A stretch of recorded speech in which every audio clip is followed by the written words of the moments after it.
Allahumma salli ala Sayyidina Muhammad abdika wa rasulika Nabi ummi wa ala alihi wa sahbihi wa salim. Assalamualaikum warahmatullahi wabarakatuh. Ikhwanul Muslim yang dirahmati Allah Subhanahu wa Ta'ala.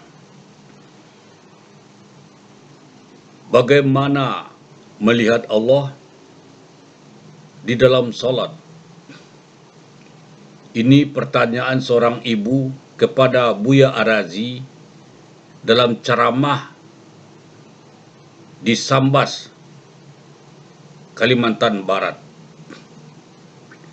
Ibu itu mengatakan, kalau saya mengingat Buya Arazi, saya bisa melihat rupa Buya.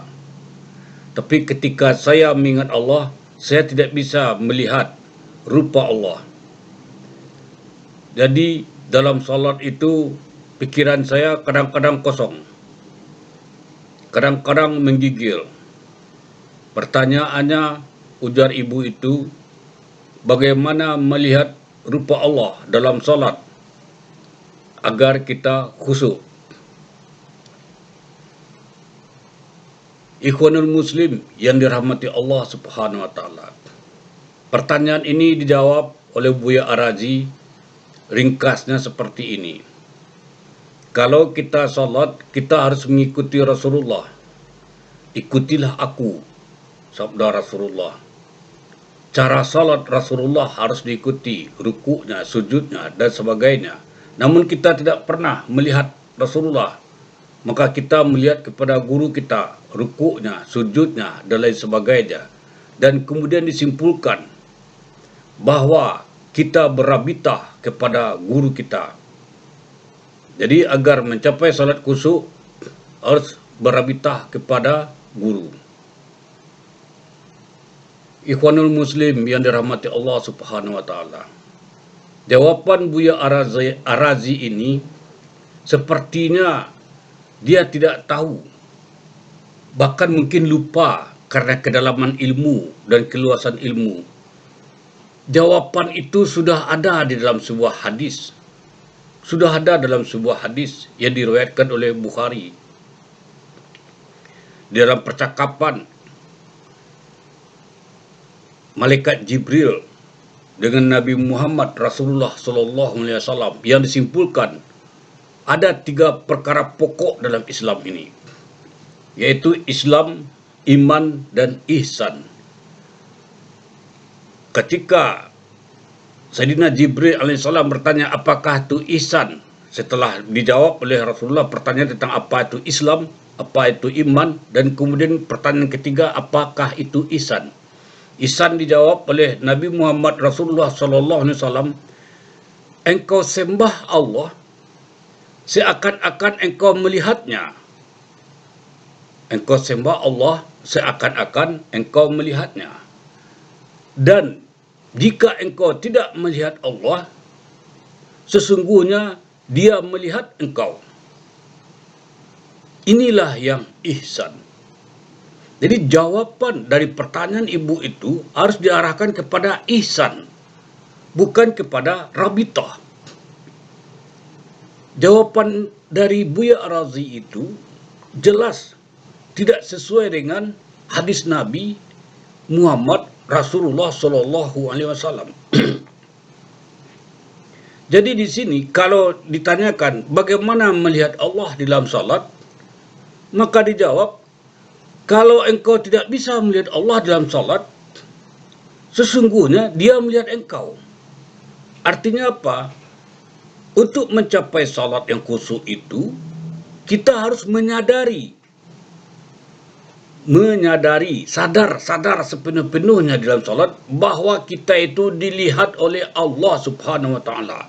Menyadari dilihat Allah, bukan melihat Allah. Makam melihat Allah itu bukan makam kita. Makam melihat Allah itu adalah makam tertinggi yang hanya ditujukan kepada orang khusus, banyak khususnya. Nah, bagi orang awam, kita tegak di dalam yang kedua, bahwa sesungguhnya dia melihat engkau.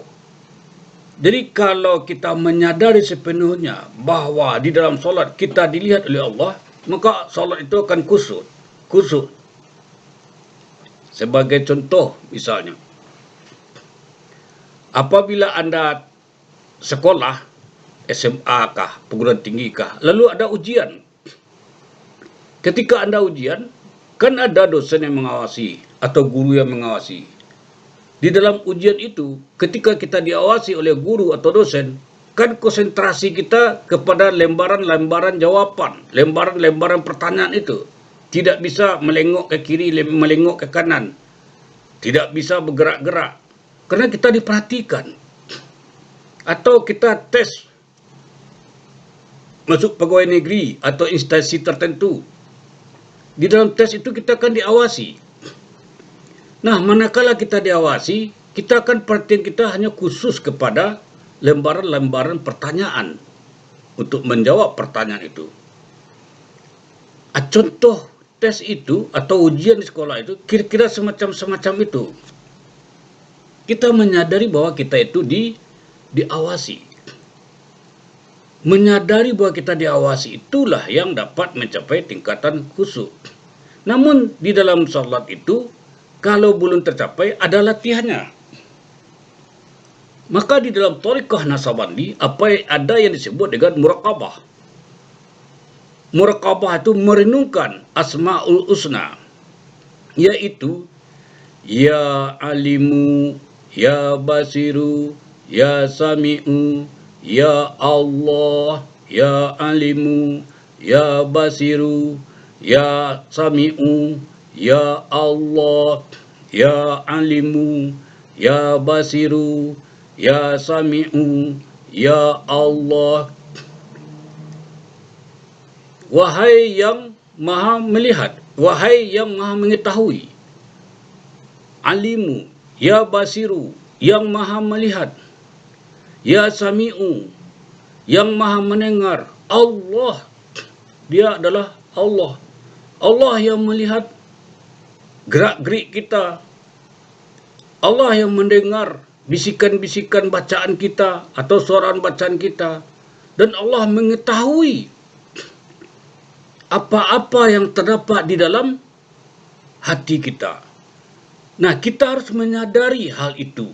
Kita renungkan itu, kita resapi, dan kita hayati setiap saat di luar salat.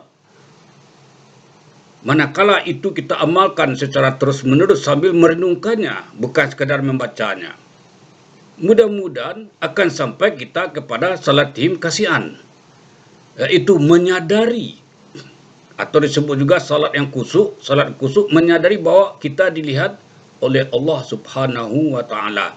Inilah yang ihsan di dalam salat agar mencapai salat him khasian, salat yang khusyuk. Wabillahi tauhid wa hidayah. Assalamualaikum warahmatullahi wabarakatuh.